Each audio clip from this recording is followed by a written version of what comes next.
We're going to go ahead and pull the handlebars free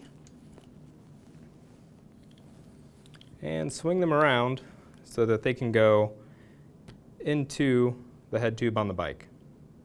So you may still have this plastic protective cover on the wedge. You can remove that and just feed the stem into the head tube.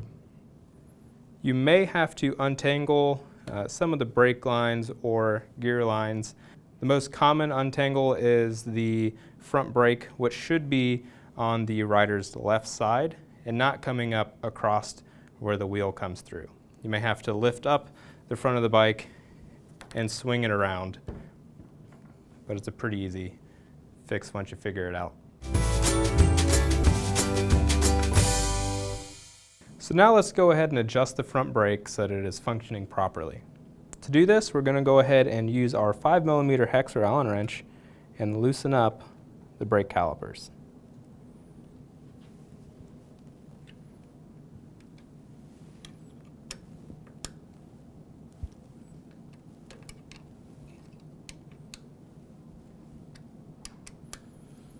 You do not have to remove this hardware. Usually a couple turns of loosening will get it to where you need it. So now it has some free movement in there. It can move back and forth, side to side a little bit. So we're good there.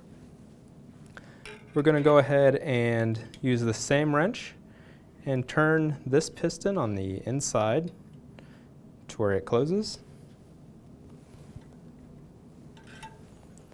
And then squeeze the brake to pull up any other slack. It should be pretty tight, if not impossible, to pull the lever.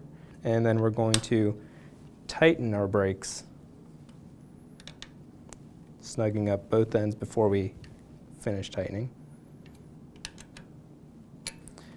And tightening those calipers into place.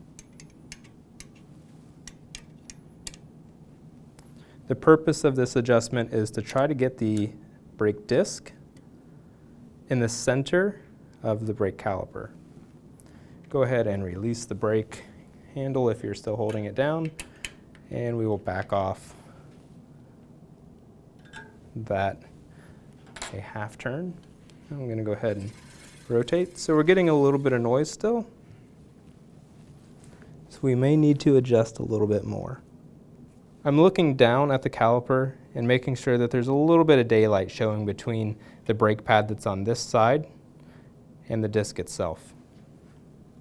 If it's hard to see behind your caliper, sometimes it's a good idea to use something that's white, like your manual. You can kind of hold it behind and you can kind of see the white paper showing through, or a really well lit surface like my table here is very well lit as well. So now that's open, I'm going to go ahead and loosen up the caliper hardware again.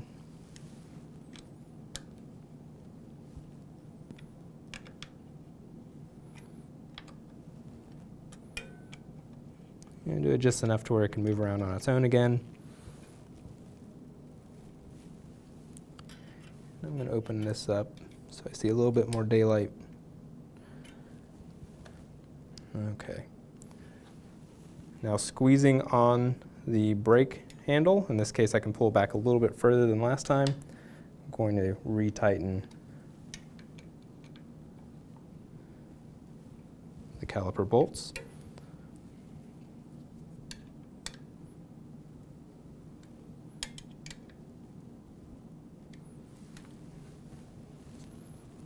All right, now I'm going to pull this back just a little bit, and hopefully we won't hear as much brake drag. And we're good to go. All right, so now that we've adjusted the front brake, we'll go ahead and check the back brake. Just going to give it a quick squeeze and make sure that it works. Could use a little bit of adjustment. So I want to make sure that the brake pads are touching the rim in the appropriate places and making sure that it's straight and not hitting anything. So I'm just going to move it into place. If it's loose, loosen it up. If it's tightened into place, just kind of get it where I need it. And then use my 5mm Allen wrench or hex wrench to tighten it up. You don't have to strong arm the hardware. You just want to get it into place and just get it a little snug. I'm going to go ahead and give this a test squeeze. Looks pretty good. So I'm noticing that this side of the brake lever is moving in much more than this side of the brake. So I do want to adjust that. So by doing a quick adjustment, we can change it. There are tension screws on both sides, identical on both sides, and it is a Phillips head screw, and it goes into the bottom of the brake on each side. So the side that's not moving, we want to add tension to. So we would give it one turn and squeeze it and see if that fixes it. In this case, one turn does fix it for us. Just so you can see an example of what I did on the other side, putting the screwdriver in there and giving it one turn, and then testing. In this case, I'm going to back it out one turn since it was good. So yeah, the brakes on the back of this Nighthawk are good to go.